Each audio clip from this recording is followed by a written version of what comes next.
Bonjour et bienvenue sur les vidéos tuto de Business Tech. Cette vidéo est la première d'une série consacrée au module de rapport de vente, de son vrai nom, rapport avancé, vente, TVA, bénéfices et marge.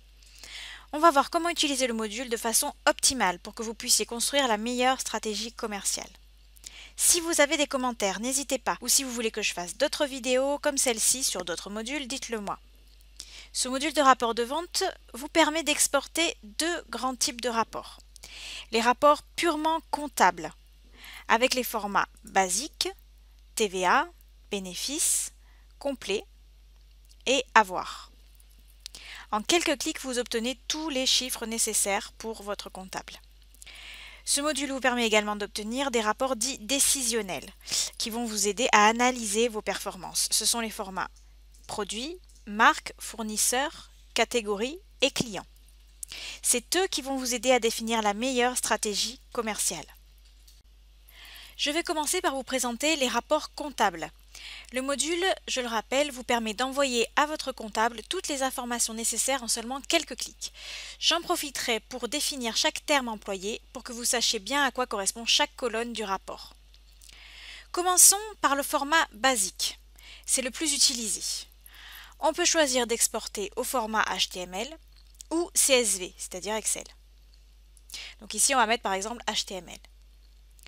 Ensuite, on définit une période de temps. Donc par exemple, je peux définir du 1er janvier 2013 au 31 janvier 2013.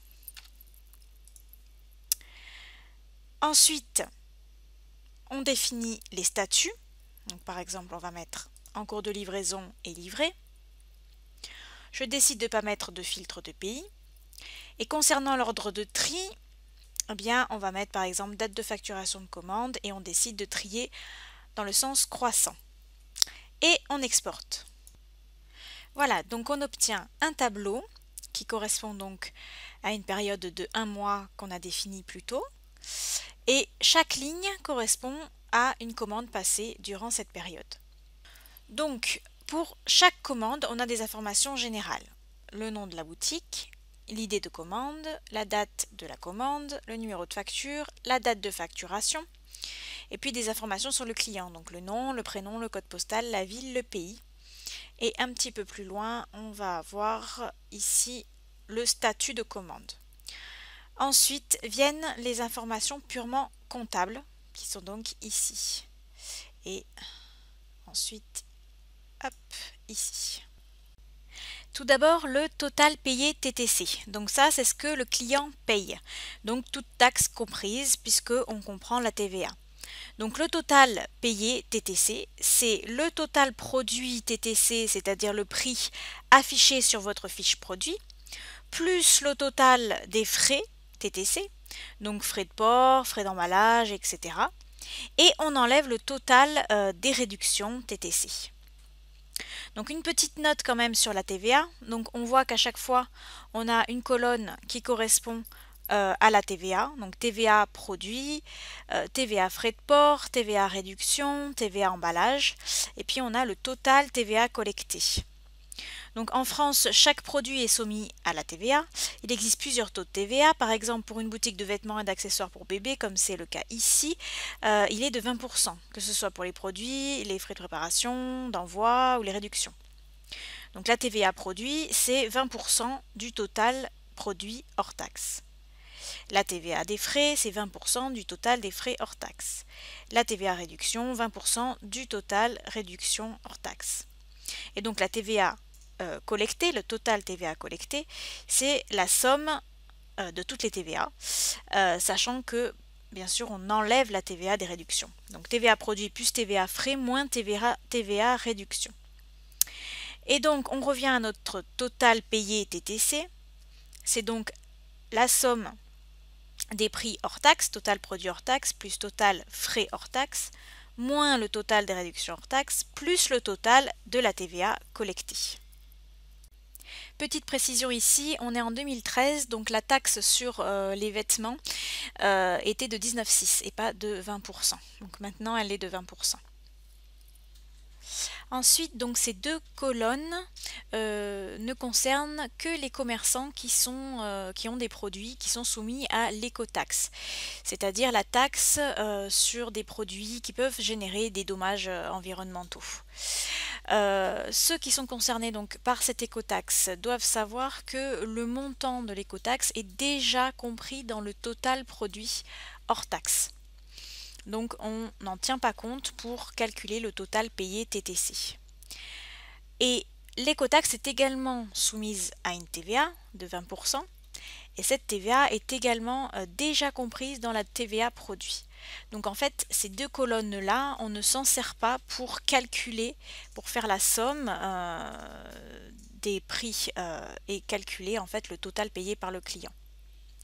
Elles ne servent que pour la déclaration de TVA. Dans votre déclaration, vous allez devoir indiquer le montant de l'écotaxe si vous avez des produits soumis à cette taxe. Voilà, mais elles ne rentrent pas dans les calculs. Alors, on va prendre un exemple pour que vous compreniez bien. Par exemple, ici, la troisième ligne. Donc, le client a payé 42,90 €. Donc ça, c'est le total payé TTC. Si on fait la somme donc du total produit hors taxe, donc 43,98 € plus les frais de port, donc ici 4,93 €, moins le total des réductions, ici 13,04 €, plus le total emballage, mais là il n'y en a pas, et plus le total de la TVA collectée, donc plus 7,03 €. On tombe bien sur 42,90 €, donc le total payé TTC. Ici, le total TVA collecté, 7,03 €, c'est bien la somme de la TVA produit, 8,62 €, plus la TVA sur les frais de port, moins la TVA sur les réductions. Voilà, la TVA d'emballage est à 0 ici, donc 7,03 €. On a expliqué toutes ces colonnes-là. Alors maintenant, on va passer à ce groupe de colonnes ici. C'est vraiment ces colonnes-là qui vont nous aider pour tout ce qui sera rapport décisionnel, hein, les bénéfices et la marge. Le total du coût de revient, c'est la somme des charges directes et indirectes sur la vente des produits, donc notamment le coût d'achat. Après, on rajoute aussi le coût de production et le coût de distribution. Quand on parle du coût de revient, des bénéfices et des marges, on est toujours en hors taxe ici, puisque la taxe on la reverse à l'État, donc on n'en tient pas compte. Donc les bénéfices bruts, c'est le total des produits hors taxe moins les charges, donc moins le total de coût de revient. Dans les bénéfices bruts, on ne tient donc pas compte des réductions faites aux clients. Par contre, les bénéfices nets, ce sont les bénéfices bruts moins le total des réductions. Donc cette fois-ci, on tient compte des réductions faites aux clients. Les bénéfices nets, c'est donc le total des produits hors taxe moins le total des réductions, ici, moins le total du coût de revient.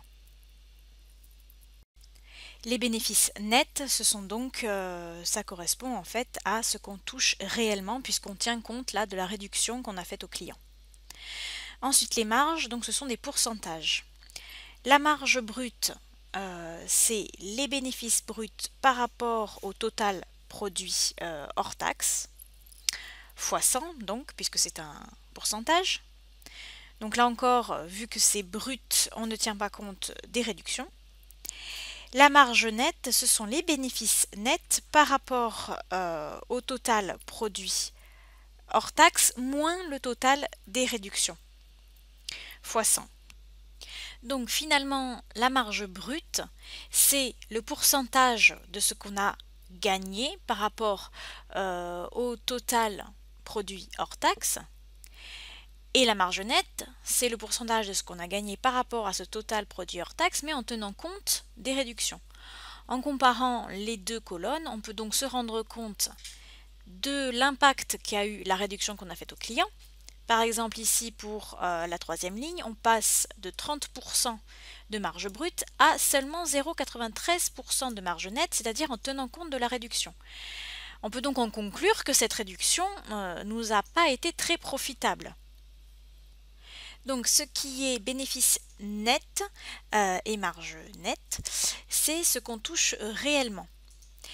Et ici, on a les bénéfices bruts et la marge brute, et ça nous permet en fait, en comparant le net et le brut, de connaître un peu l'impact qu'a eu la réduction qu'on a faite au client.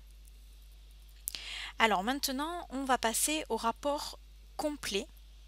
Et donc, on va voir ensemble les colonnes que l'on a en plus par rapport au rapport basique. Voilà, donc le rapport complet, et bien là, on a juste à changer le format de rapport. Donc, on sélectionne complet. Donc après, je ne change pas, hein, je prends toujours la même période, les mêmes statuts de commande. L'ordre de tri, on prend toujours d'acte de facturation de commande et croissant. Voilà, et on exporte. Donc voilà ce qu'on obtient. Le format complet vous affiche en fait des colonnes supplémentaires par rapport au format basique pour vous donner encore plus de détails sur les commandes. Donc par exemple, vous avez la date de mise à jour de la commande, le numéro de livraison, la date de la livraison, la méthode de paiement, le transporteur. Ensuite, on a les colonnes qui apparaissent déjà dans le format basique. Juste ici, on a une colonne supplémentaire, c'est le total réellement payé TTC, ce qui vous permet de vérifier que ce qu'a payé le client, c'est bien ce qu'on reçoit de la part de la banque.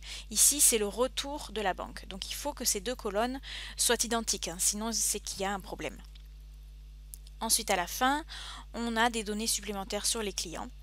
Donc l'email, la date d'anniversaire, la date d'ajout du client, la date de mise à jour du client, la société, les diverses adresses et puis le téléphone. Voilà, c'est la fin de cette vidéo. J'espère qu'elle vous aura aidé. N'hésitez pas à commenter. Dans la prochaine vidéo, on verra les formats de rapport TVA, bénéfices et avoirs. À bientôt!